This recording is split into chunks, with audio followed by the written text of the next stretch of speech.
Promo pics ni Maris, Anthony B na plus ng ine-endorsong kape. Matapos ang mga kontrobersya na kinasasangkutan ni Maris Racal at Anthony Jennings, napansin ng mga netizens na nawala ang mga larawan ng dalawa mula sa Instagram page ng isang kilalang coffee brand na kanilang ini-endorso. Ang mga larawan na ito ay dating nagpapakita ng kanilang pagiging magkasama at ang pagiging bahagi nila sa campaign ng nasabing brand.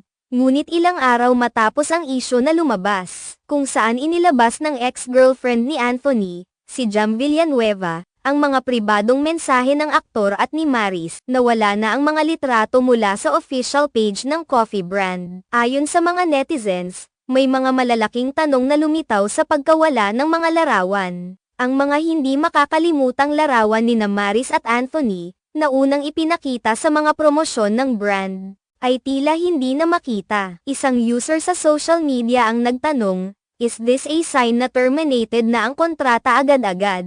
Abangan.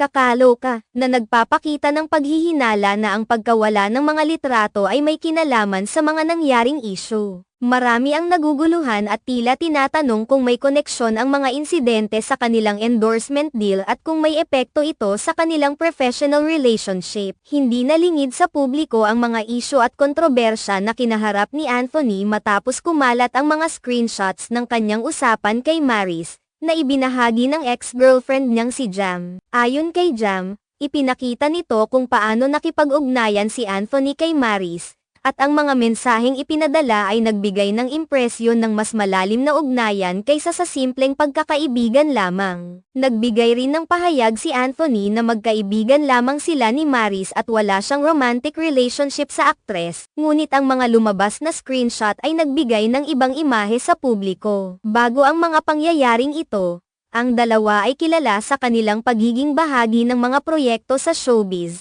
at ilan sa mga ito ay may kaugnayan sa kanilang endorsement ng coffee brand. Dahil sa hindi inaasahang issue, marami ang nag-aakalang may epekto ito sa kanilang image, at posibleng may koneksyon ito sa pagkawala ng kanilang mga litrato mula sa Instagram page ng brand. Ang ilang netizens ay nagbigay ng opinyon na ang brand ay maaaring nagdesisyon na alisin ang mga litrato ni Maris at Anthony bilang isang hakbang upang mapanatili ang kanilang magandang imahe sa publiko. Habang ang ilan ay patuloy na nagmamasid at nag-iisip ng mga posibleng dahilan, may mga ilan ding nag-aalala sa epekto nito sa mga personal na buhay ng mga taong sangkot. Sa kabila ng mga isyu at kontrobersya, sinabi ni Maris sa mga nakaraang pahayag na hindi siya kasali sa mga usaping iyon at nais lamang niyang mag-focus sa kanyang sariling mga proyekto. Samantalang si Anthony, sa mga pahayag niya, ay nagnanais na matigil na ang mga hindi kinakailangang isyu at patuloy na magtrabaho ng walang nakakaistorbong mga isyu sa kanyang personal na buhay. Sa ngayon, wala pang formal na pahayag ang coffee brand ukol sa nangyaring pagbabago sa kanilang Instagram account at sa kung ano ang mga susunod na hakbang na gagawin.